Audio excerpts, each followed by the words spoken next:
Di antara para wali yang bersama-sama Syekh Subakir dalam menyebarkan agama Islam di tanah Jawa generasi pertama adalah 1. Maulana Malik Ibrahim, Turki, ahli mengatur negara. 2. Maulana Ishak, Samarkand, Rusia Selatan, ahli bidang pengobatan. 3. Maulana Ahmad Jumadil Kubro, Mesir, dakwah Tauhid Islam. 4. Maulana Muhammad Al-Maghrobi, Maroko. 5. Maulana Malik Israel, Turki, ahli tata negara. 6. Maulana Muhammad Ali Akbar, Persia, Iran, ahli pengobatan. 7. Maulana Hasanuddin, Palestina.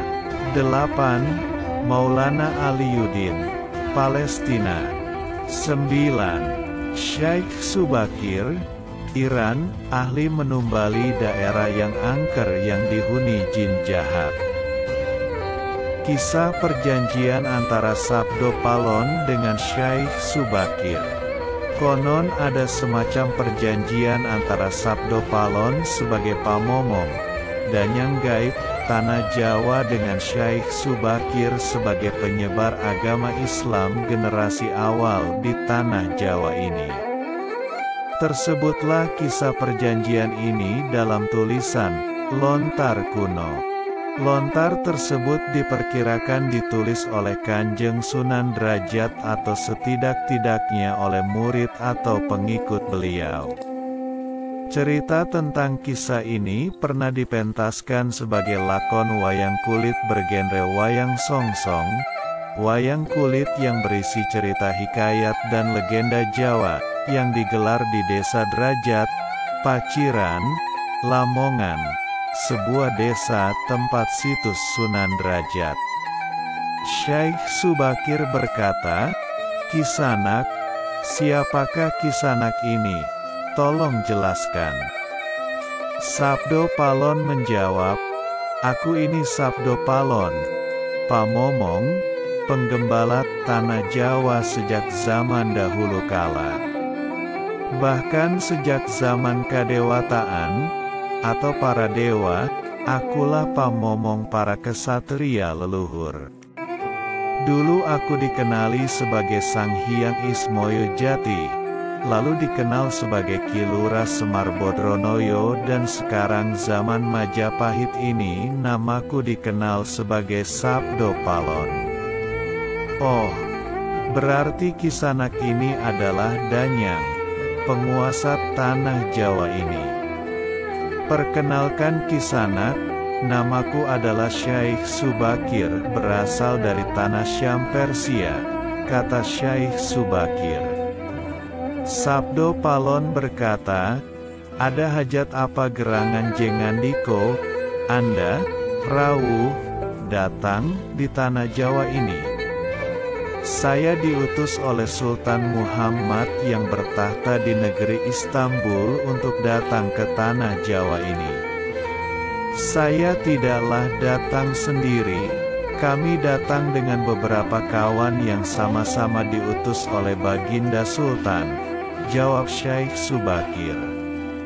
"Ceritakanlah selengkapnya Kisanak, supaya aku tahu duduk permasalahannya," ungkap Sabdo Palon. "Baiklah, pada suatu malam, Baginda Sultan Muhammad bermimpi menerima wisik, atau ilham. Wisik dari Hyang Akaryo Jagat, Gusti Allah Zat yang Maha Suci lagi Maha Luhur. Diperintahkan untuk mengutus beberapa orang alim, ahli ilmu, ke tanah Jawa ini. Yang dimaksud orang alim ini adalah sebangsa pendeta, Brahmana, dan resi di tanah Hindu. Pada bahasa kami disebut ulama," jawab Syekh Subakir. "Jadi Jengandiko ini termasuk ulama itu tadi?" tanya Sabdo Palon. "Iya, saya salah satu dari utusan yang dikirim Baginda Sultan." Adapun tujuan kami dikirim kemari adalah untuk menyebarkan wawara suci, ajaran suci, amedar agama suci, yaitu Islam, kata Syekh Subakir. Bukankah Kisanak tahu bahwa di tanah Jawa ini sudah ada agama yang berkembang yaitu Hindu dan Buddha yang berasal dari tanah Hindu?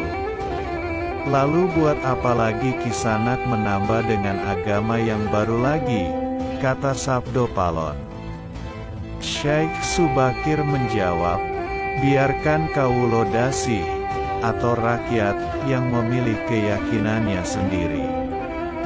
Bukankah Kisanak sendiri sebagai danyangnya tanah Jawa lebih paham bahwa sebelum agama Hindu dan Buddha masuk ke Jawa ini, di sini pun sudah ada kapitayan, kepercayaan. Kapitayan atau ajaran asli tanah Jawa yang berupa ajaran Budi. Sabdo Palon berkata, ya, rupanya Kisanak sudah menyelidiki kawulo Jowo di sini. Memang di sini sejak zaman sebelum ada agama Hindu dan Buddha, sudah ada kapitayan asli. Kapitayan adalah kepercayaan yang hidup dan berkembang pada anak cucu di Nusantara ini. Jika berkenan, tolong ceritakan bagaimana kapitayan yang ada di tanah Jawa ini, ungkap Syekh Subakir. Secara ringkas kepercayaan Jawa sejak dulu itu begini. Manusia Jawa sejak dari zaman para leluhur dahulu kala, meyakini ada Sang Maha Kuasa yang bersifat tan keno kinoyo ngopo, tidak bisa digambarkan bagaimana keadaannya. Dialah pencipta segala-galanya, Bawono Agung dan Bawono Alit, jagat besar dan jagat kecil, alam semesta dan alam manusia. Orang Jawa meyakini bahwa Dia yang Maha Kuasa ini dekat, juga dekat dengan manusia. Dia juga diyakini berperilaku sangat welas asih. Dia juga diyakini meliputi segala sesuatu yang ada. Karena itu masyarakat Jawa sangat menghormati alam sekelilingnya. Karena bagi mereka semuanya mempunyai sukma. Sukma ini adalah sebagai wakil dari Dia yang Maha Kuasa itu. Jika masyarakat Jawa melakukan pemujaan kepada Sang Pencipta, mereka lambangkan dengan tempat yang suwung.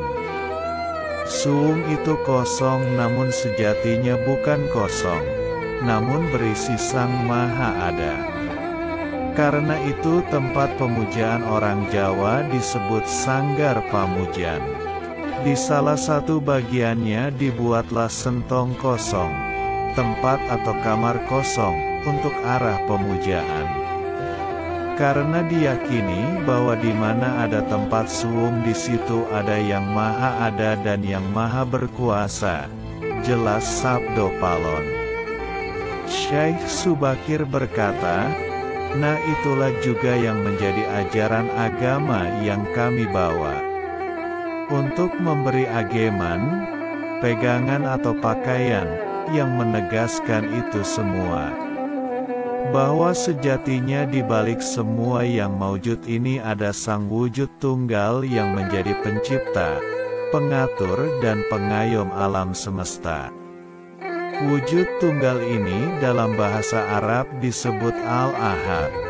Dia maha dekat kepada manusia, bahkan lebih dekat Dia daripada urat leher manusianya sendiri. Ajaran agama kami menekankan budi pekerti yang agung, yaitu menebarkan welas asih kepada alam gumebyar, kepada sesama titah atau makhluk. Lihatlah Sang Danyang, betapa sudah rusaknya tatanan masyarakat Majapahit sekarang. Bekas-bekas perang saudara masih membara, rakyat kelaparan, perampokan dan penindasan ada di mana-mana. Ini harus diperbaharui budi pekertinya. Sabdo Palon berkata, Aku juga sedih sebenarnya memikirkan rakyatku. Tatanan sudah bubrah. Para pejabat negara sudah lupa akan dharmanya. Mereka saling sikut untuk merebutkan jabatan dan kemewahan duniawi. Para pandito juga sudah tak mampu berbuat banyak.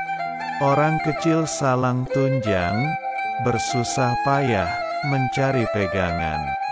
Zaman benar-benar zaman edan. Karena itulah mungkin Sang Mahajawata Agung menyuruh Sultan Muhammad Turki untuk mengutus kami ke sini.